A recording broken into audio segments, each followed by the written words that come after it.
Hello నమస్తే welcome to universal talkies. నేను మీ యాంకర్ సౌమ్య.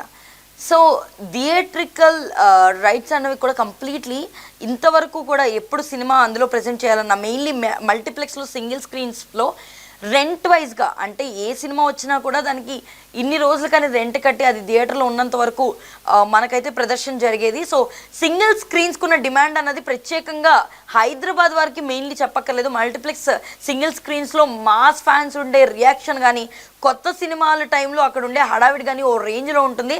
ఇంకా అక్కడ కానీ ఆ ఫీట్లో ఆ హీరో యొక్క పోస్టర్ అయితే నిలబెట్టారంటే మాత్రం ఇంకా అక్కడ మారి మోగిపోవాల్సిందే. సో అలాంటి మాస్ ఫ్యాన్స్ కోసం అక్కడ మూవీస్ అయితే రిలీజ్ అవుతూ ఉంటాయి.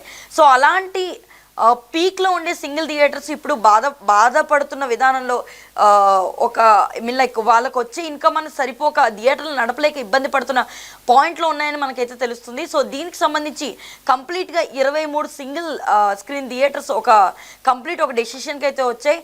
సో ఇకపై వాళ్ళు వేసే సినిమాలకి వాళ్ళు రెంట్ వైజ్గా కాకుండా పర్సంటేజ్ వైజ్గా సినిమాల నుంచి అమౌంట్ అయితే తీసుకోవాలని చెప్పి ఫిక్స్ అయినట్టుగా అయితే తెలుస్తుంది. ఎందుకంటే బ్లాక్ బస్టర్ సినిమాకైనా అదే ప్రైస్, అలాగే జస్ట్ అప్పుడే వచ్చి వెళ్ళిపోయిన సినిమాకి కూడా అదే ప్రైస్ తీసుకోవడం వల్ల థియేటర్స్ రన్ చేయడం అనేది కష్టం అవుతుంది.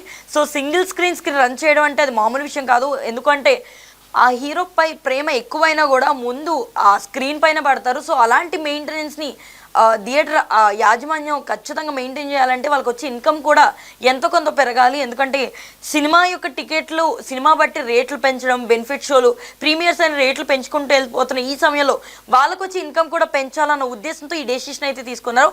దీనికి సంబంధించి ఫిలిం ఛాంబర్ నుంచి కూడా పర్మిషన్ రావడం ఈ శుక్రవారం అంటే ఈ రోజు నుంచి థియేటర్లకి ఫస్ట్ వారంలో 60%, సెకండ్ వారంలో కూడా సినిమా రన్ అయితే 50%, మూడో వారంలో కూడా సినిమా అనేది రన్ అవుతూ ఉంటే 40% కింద సినిమా యాజమాన్యం థియేటర్ యాజమాన్యానికి డబ్బులు చెల్లించాల్సిందిగా కొత్త రూల్ అయితే తీసుకొచ్చారు.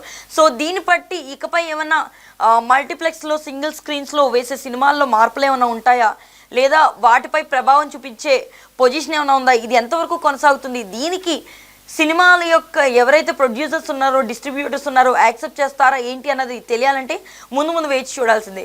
సో ఇలాంటి మరిన్ని అప్డేట్స్ కోసం యూనివర్సల్ టాకీస్ని ఫాలో అవ్వండి. Thank you.